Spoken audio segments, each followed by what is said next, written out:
نحمده ونصلي على رسوله الكريم اما بعد فاعوذ بالله من الشيطان الرجيم بسم الله الرحمن الرحيم زين للناس حب الشهوات من النساء والبنين والقناطير المقنطرة من الذهب والفضة والخيل المسومة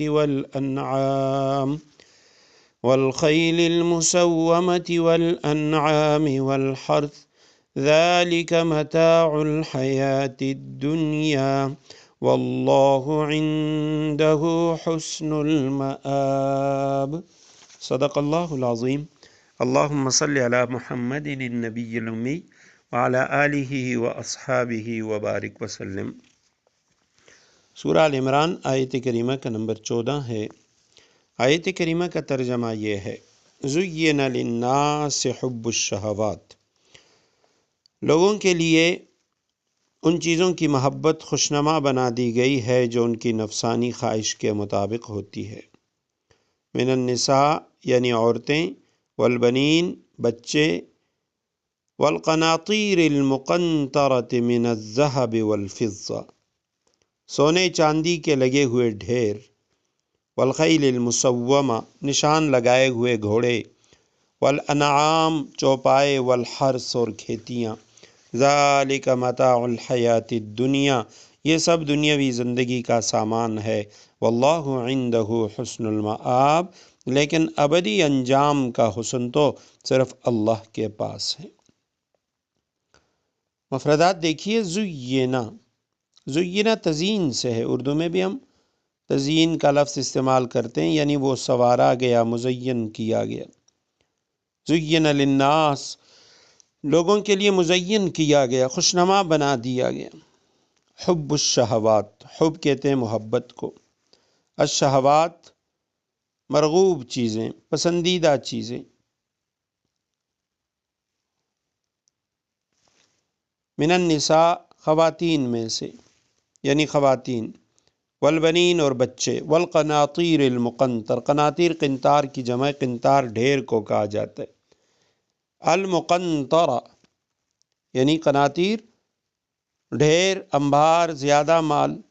تو قنطار کی جو لفظی ساخت ہے یہ بلندی کو چاہتی ہے، اسی وجہ سے اونچی عمارت کو بھی قنطرہ کہتے ہیں۔ آگے مقنطرہ کا لفظ دوبارہ آ گیا، قناطیر المقنطرہ یعنی ڈھیر لگے ہوئے، ڈھیر کیا ہوا مال، بہت سارا مال جس کا ڈھیر لگایا ہوا ہو۔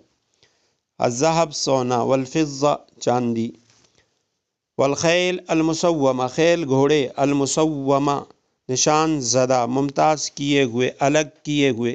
سیما کا لفظ بھی قرآن میں استعمال ہوا ہے، علامت اور نشانی کو کہا جاتا ہے۔ یسومونکم سوء العذاب بھی ہے، تمہیں سخت تکلیفیں دینے کی تلاش میں تھے۔ ایک اور مقام پہ ہے شجرۃ فیہ تسیمون، یعنی درختوں میں تم اونٹ چرانے کے لیے بیچتے ہو۔ تو مسومہ نشان زدہ گھوڑے، عمدہ گھوڑے، والانعام چوپائے، والحرث اور کھیتیاں، ذالک متاع الحیات الدنیا یہ سب دنیاوی زندگی کا سامان ہے، واللہ عندہ حسن المآب اور اللہ کے پاس ہے حسن خوبصورتی، المآب لوٹنے کی جگہ، لوٹنے کا وقت، یعنی ابدی انجام کا حسن، ہمیشہ رہنے والا خوبصورت مقام وہ تو اللہ ہی کے پاس ہے۔ آیت کریمہ میں اللہ سبحانہ و تعالیٰ نے کچھ چیزوں کا ذکر کیا کہ یہ جو چیزیں ہیں یہ انسان کی مرغوب چیزیں ہیں اور اس کی محبت انسان کے لیے خوشنما بنا دی گئی ہے۔ یہ چیزیں انسانی نفس کی خواہش کے مطابق ہیں اور انسانی نفس انہیں چاہتی ہیں۔ اب دنیا کی محبت فطری ہے، ایسا نہیں ہو سکتا کسی کے دل میں دنیا کی محبت نہ ہو، لیکن اس میں غلو، حد سے زیادہ انہماک، حد سے آگے بڑھنا یہ مہلک ہے۔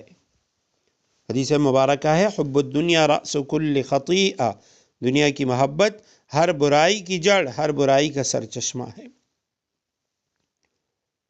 تو اس آیت کریمہ میں دنیا کی چند اہم مرغوب چیزوں کا نام لے کر بتایا گیا کہ لوگوں کی نظروں میں ان کی محبت خوشنما بنا دی گئی ہے۔ تو اب یہ طبیعی چیز ہے، اور بظاہر یعنی یہ جو نعمتیں اللہ کی مال و دولت ہے، گھر والی ہے، اولاد ہے، مکان ہے، سونا چاندی ہے، یہ بری چیز نہیں ہے، لیکن اس کی محبت کے اندر غلو کرنا، حد سے آگے بڑھنا، یہ برا ہے۔ مولانا روم رحمہ اللہ نے بہت پیاری بات ارشاد فرماتے ہیں جب تک کشتی وہ پانی کے اوپر ہے تب تک پانی جو ہے وہ اس کے لیے مفید ہے، جہاں آپ لے کے جائیں گے کشتی کو، جہاز کو آپ لے کے جا سکتے ہیں، لیکن اگر وہی پانی وہ کشتی کے اندر آ جائے تو وہ کشتی کی غرقابی کا سامان بن جاتے ہیں۔ اسی طرح دنیا کی محبت جب تک دل سے باہر ہے، آپ جائز طریقے سے اس کو کما رہے ہیں دنیا کو اور استعمال کر رہے ہیں تو کوئی حرج کی بات نہیں ہے، لیکن جب یہ دنیا کی محبت دل کے اندر اتر جاتی ہے تو یہ انسان کو ہلاکت کے اندر مبتلا کر دیتی۔ یہ شہوات، یہاں جو آیت کریمہ میں جو شہوات ہے اس سے مراد مشتبہات ہیں، حب الشہوات، وہ چیزیں جو طبی طور پہ انسان کو مرغوب اور پسندیدہ ہیں، اس لیے ان میں رغبت اور ان کی محبت ناپسندیدہ نہیں ہے، بشرطے کہ اعتدال کے اندر ہو، شریعت کے دائرے میں رہے۔ ان کی تزیین بھی اللہ سبحانہ و تعالیٰ کی طرف سے آزمائش ہے۔ سب سے پہلے عورت کا ذکر کیا، کیونکہ یہ ہر بالغ انسان کی سب سے بڑی ضرورت بھی ہے اور سب سے زیادہ مرغوب بھی۔ خود نبی کریم صلی اللہ علیہ وسلم کا فرمان ہے، عورت اور خوشبو مجھے محبوب ہے۔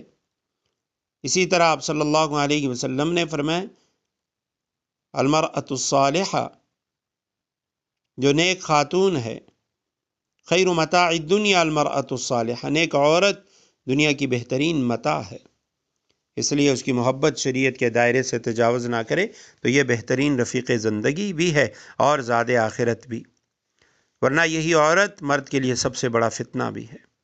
جیسے فرمایا کہ میرے بعد جو فتنے رونما ہوں گے ان میں میری امت کے مردوں کے لیے سب سے بڑا فتنہ وہ عورتوں کا ہے۔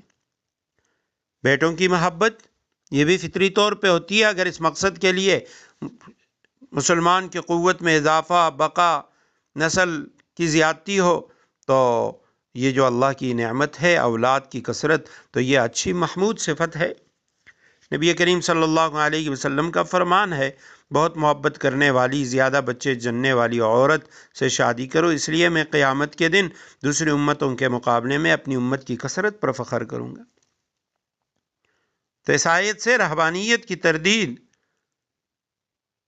اور تحریک خاندانی منصوبہ بندی، اس کی تردید بھی ثابت ہوتی ہے کہ مال و دولت سے بھی مقصود قیام معیشت، صلہ رحمی، صدقہ خیرات اور دیگر امور پہ خرچ کرنا، سوال سے بچنا ہے تاکہ اللہ کی رضا حاصل ہو۔ تو ایسی جو محبت ہے وہ عین مطلوب ہے، مذموم نہیں ہے۔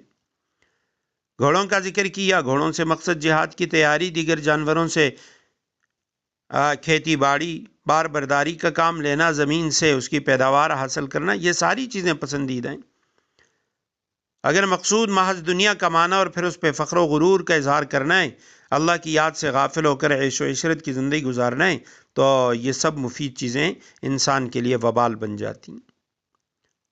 لیکن اگر حلال کمانے کی نیت ہے، سوال سے بچنے کی نیت ہے، اور گھوڑے پالنے سے مقصد جہاد ہے، اولاد سے مقصد ان کی اچھی تربیت ہے، اور اسی طرح گھر والی سے محبت وہ اس بنا پہ ہے کہ وہ نسل کی تکثیر، نسل کی بقا اور انسانی جو نسل ہے اس کو پھیلانے کا ذریعہ ہے، تو یہ چیزیں محمود ہیں۔